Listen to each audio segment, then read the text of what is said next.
Hello guys, ഇന്ന് ആൻറ്റിയുടെ birthday ആണ് കേട്ടോ. അപ്പോൾ നമ്മളെല്ലാവരും കൂടെ രാത്രി കേക്ക് മേടിച്ചിട്ട് വെട്ടാട് പോവാണ്. അങ്കയുടെയും ഞങ്ങളുടെയും പ്ലാനാണ് കേട്ടോ ഇത്. അങ്കയും ആൻറ്റിയും ഓൾറെഡി വെട്ടാട് എത്തിയേക്കാന്ന് പറഞ്ഞിട്ടുണ്ട്.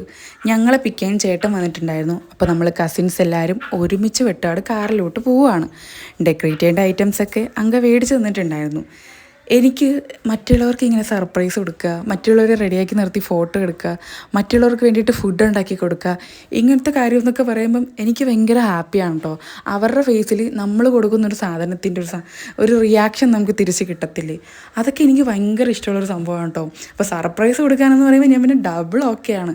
പിന്നെ നമ്മൾ പോയി ഡെക്കറേറ്റ് ചെയ്തു, കേക്കൊക്കെ സെറ്റ് ചെയ്തപ്പോഴത്തേക്കും അങ്കേ വന്നു. ആൻറ്റിയുടെ ഫേസിൽ ആ സാധനം ഉണ്ടായിരുന്നു കേട്ടോ. ആൻറ്റി ഒട്ടും എക്സ്പെക്റ്റ് ചെയ്യാത്തൊരു സാധനമായിരുന്നു അത് നമ്മൾ കൊടുത്തിരുന്നത്. ആൻറ്റി ഒരുപാട് താങ്ക് യു പറഞ്ഞു. ആൻറ്റിക്ക് അത് ഇഷ്ടപ്പെട്ടെന്ന് നമുക്ക് മനസ്സിലായപ്പം നമ്മൾ ഒരുപാട് ഹാപ്പിയായി.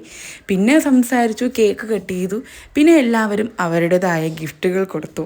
ആൻറ്റി ഇത് പൊളിച്ചു നോക്കി, എല്ലാവർക്കും താങ്ക് യു പറഞ്ഞു. പിന്നെ ഞാൻ ചെറുതായിട്ടൊന്ന് ചെയ്തു കൊടുത്ത് ഒരു വിൻറ്റേജ് സ്റ്റേജ് ലെറ്റർ ഉണ്ടായിരുന്നു. അത് ആൻറ്റി വായിച്ചപ്പോൾ തന്നെ എൻ്റെ കണ്ണൊക്കെ നിറഞ്ഞു. എഴുതിയത് ഞാനാണ്, ചെയ്തത് ഞാനാണ്. പക്ഷെ ആൻറ്റി അത് വായിച്ചപ്പം അവരുടെ ഫേസിലുള്ള ഒരു സംഭവം എനിക്ക് കിട്ടിയില്ലേ, അപ്പോൾ എൻ്റെ കണ്ണ് നിറഞ്ഞു. ഞാൻ ഒരുപാട് ഹാപ്പി ആയിരുന്നു ലൈഫിൽ. ഞാൻ അതായത് ക്യാഷ് ഒന്നും ചിലവാക്കാതെ എൻ്റെ എഫേർട്ട് കൊണ്ട് മാത്രം ഒരു സാധനം ചെയ്തിട്ട് ഇത്ര ഹാപ്പിനെസ് ഒരാളുടെ ഫേസിൽ കണ്ടപ്പോൾ സീരിയസ്ലി ഞാൻ ഒരുപാട് ഹാപ്പി ആയിരുന്നു.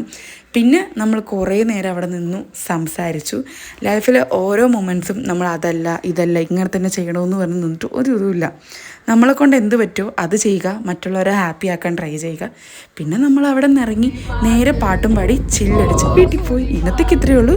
വീഡിയോസ് കാണുന്ന എല്ലാവരും സബ്സ്ക്രൈബ് ചെയ്യുക, സപ്പോർട്ട് ചെയ്യുക. നിങ്ങളുടെ ഓരോരുത്തരും സപ്പോർട്ട് എനിക്ക് വിലപ്പെട്ടതാണ്.